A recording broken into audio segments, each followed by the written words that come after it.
అందరికీ నమస్కారం. ప్రేక్షకులందరికీ సంక్రాంతి శుభాకాంక్షలు. సంక్రాంతి వచ్చిందంటేనే అతి పెద్ద పండుగ.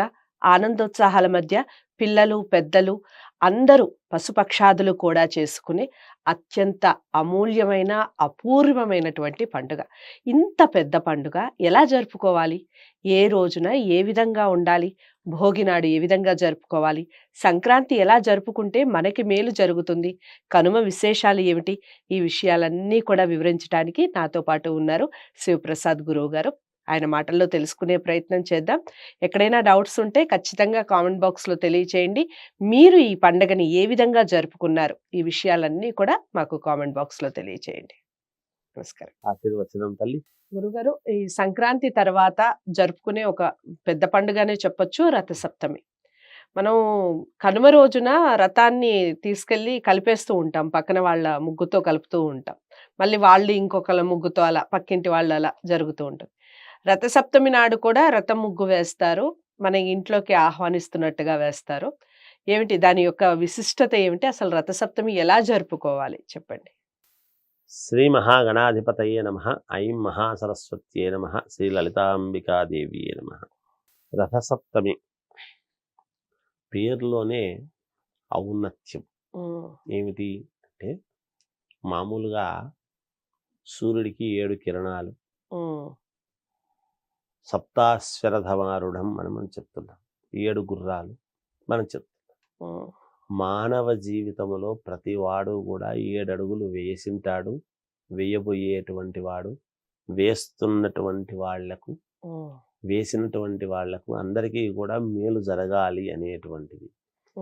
ఎవరు? అలంకార ప్రియో విష్ణు, వైభవము. మనము తిరుమలకు వెళుతున్నాము అంటే వైకుంఠము అనేటువంటిది మనం చూస్తాం. వైకుంఠం ఎక్కడుంది? శ్రీ మహావిష్ణువు ఉండేటువంటిదే వైకుంఠం. మనకు అన్ని రకాల మేలు జరగాలి అనేటువంటిది ఎవ్వరికైనా కోరుకునేటువంటి. రథసప్తమి అనేటువంటిది వచ్చినప్పుడు ఏమిటి రథసప్తమి నాడు చేయవలసినటువంటి అని మనం అనుకుంటే, ఈ రథసప్తమి నాడు శ్రీ మహావిష్ణువుకు పరమ ప్రీతికరమైనటువంటి మేనల్లుడు జిల్లడాకులు పెట్టుకొని మనము నెత్తి మీద భుజాల మీద పెట్టుకొని మామూలుగా స్నానం చేయటం ఒక విధానము.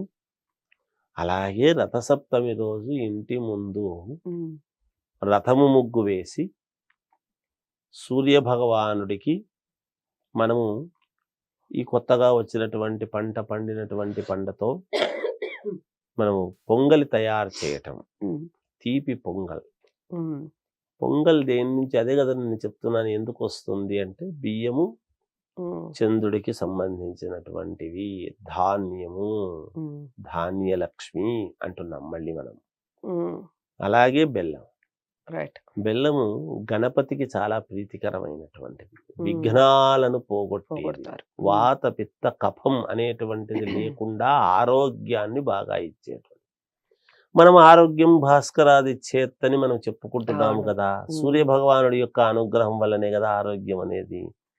ఇదికే చక్కెర అనేటువంటిది లేకుండా ఇప్పుడు షుగర్ ఉండేటువంటి వాళ్ళు కూడా బెల్లంతో చేసినటువంటి పదార్థాలు తినవచ్చును అని ఎప్పుడైతే డాక్టర్లు చెబుతూ ఉన్నారో, కారణం ఏమిటి అనేది మనం మూలం గ్రహించాలి. ఇలా బెల్లముతోనూ ఆవు నెయ్యితోనూ మనము ఆ బియ్యము అన్ని చేసుకుని అక్కడ నివేదన అనేటువంటిది ఎప్పుడైతే సూర్య భగవానుడికి మనము నివేదన చేసి మనము మళ్ళీ తింటామో రథసప్తమి రోజున. అలా రథసప్తమి అనేటువంటిది ఇంటి ముందు రథము ముగ్గు వేసి, అంటే సూర్య భగవానుడు మన ఇంటి ముందుకు రావాలి అనేటువంటిది. సప్తమి అంటే మనం ఏమిటి? మనం ప్రదక్షిణలు కూడా చేస్తాం. ఆ చేసినటువంటి దానికి 7 ప్రదక్షిణలు చేస్తాం. అంటే మన అడుగులు 7 అడుగులు ఉన్నతమైనటువంటి దిశ వైపు అడుగులు వేయటానికి మేలు జరుగుతుంది. ఆ అడుగుని భగవంతుడు ఇస్తాడు, ఆరోగ్యాన్ని ఇస్తాడు అనేటువంటిది ఒకటి. ఇంట్లో పెళ్ళిళ్ళు కావాల్సినటువంటి వాళ్ళు, శుభకార్యాలు చేసుకోవాలనుకునేటువంటి వాళ్ళు కూడా ఆడపిల్లలు ఇలా దీనికి పక్కన ఉండి దోహదపడి సూర్యభగవానికి అనుగ్రహం చేసి ఇలా తిరిగితే మామూలుగా ఈ రథ సప్తమి అనేటువంటి దానికి కారణమే మూల కారణం అది. పూర్వం ఇప్పుడు అన్ని వచ్చినాయి, ఏం సంగతి అనేది. పూర్వం ఎక్కువగా దైవం మీద ఆధారపడి ఉండే, ఇప్పుడు కూడా దైవం మీదనే ఇంకో రకంగా వచ్చినాయి ఆధారపడడం అనేది.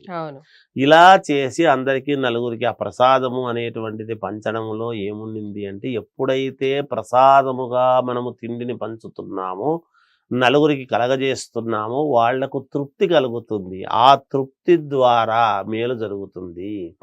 ఇక్కడ వెలిగేటువంటి ఆ పొగ, ఆ పొంగలి యొక్క పొగ అనేటువంటిది ఆ అగ్నిహోత్రుడి ద్వారా హవిస్సులాగా పైకి పోయి దేవతలు మనకు అనుకూలించేటువంటి విధముగా జరుగుతుంది. మన ఇంట్లో ఇల్లంతా కూడా సస్యశ్యామలముగా ఉండటానికి మూలము ఈ యొక్క రథసప్తమి పండుగ అనేటువంటి విధముతో అందరూ కూడా ఇంటి ముందు ఇవన్నీ కూడా పొంగళ్ళు చేసుకోవడం జరుగుతుంది. రథసప్తమి నాడు కేవలం స్నానం చేసినంత మాత్రాన్నే కాదు, ఇంటి ముందు పొంగల్ చేసుకోవడం. అది ఏవి? ఆవు పేడతో తయారైనటువంటి నుగ్గులతో చేసుకోవటము, పిడకలతో చెయ్యాలి అని ఉన్నది. కొత్త కుండ అవి తెచ్చుకొని చేస్తే పుణ్యప్రదం అని. చాలా చక్కగా వివరించారు గురువు గారు. రథసప్తమి ఏ విధంగా జరుపుకోవాలి, దానివల్ల వచ్చే పుణ్య ఫలితం ఏ విధంగా ఉంటుంది, విషయాలన్నీ వీడియోలో తెలుసుకున్నాం. గురువుగారు చాలా చక్కగా వివరించారు. ఈ రథసప్తమి మీరందరూ కూడా సంతోషంగా జరుపుకోవాలని మనస్ఫూర్తిగా కోరుకుంటూ వీడియోని లైక్ చేసి షేర్ చేయండి, ఛానల్ని సబ్స్క్రైబ్ చేసుకోండి. నమస్తే. హిట్ టీవీ యాప్, ఇందులో short news, live news, entertainment shows, movies, digital magazines తో పాటు మీ జిల్లా వార్తలను కూడా ఫ్రీగా చూడొచ్చు. అంతేకాదు కేజీ నుంచి పీజీ వరకు విద్యార్థులకు స్కాలర్షిప్ కూడా అందిస్తున్నాం. ప్రతి వారం 10 మందికి లక్కీ డ్రా ద్వారా ఒక్కొక్కరికి 10,000 రూపాయలు అందిస్తున్నాం. ఇంకెందుకు ఆలస్యం, వెంటనే హిట్ టీవీ యాప్ ని డౌన్లోడ్ చేసుకుని ఫ్రీగా ఎంటర్టైన్మెంట్ పొందండి. Hit TV app. Hit TV app. Please download hit TV app. Hit TV app ని ఫ్రీగా డౌన్లోడ్ చేసుకుని ఎంజాయ్ చేయండి. మీకు నచ్చిన ఎంటర్టైన్మెంట్ కోసం హిట్ టీవీ యాప్ ని ఫ్రీగా డౌన్లోడ్ చేసుకుని ఎంజాయ్ చేయండి. హిట్ టీవీ యాప్ ని డౌన్లోడ్ చేసుకుని ఆస్వాదించండి, ఆశీర్వదించండి. ఇంతమంది సెలబ్రిటీలు హిట్ టీవీ యాప్ ని డౌన్లోడ్ చేసుకోండి అని చెప్తున్నారంటే ఎంత మంచి యాప్ ఆలోచించండి. అమెరికాలో చదవాలనుకునే వాళ్ళకి విశ్వసనీయమైన పేరు మన శౌర్య కన్సల్టెన్సీ. UK లో 1 year masters, UK లో 1 year masters, 2 years work permit up to 5 years visa. Contact Saurya Consultancy. Contact 89851 89851.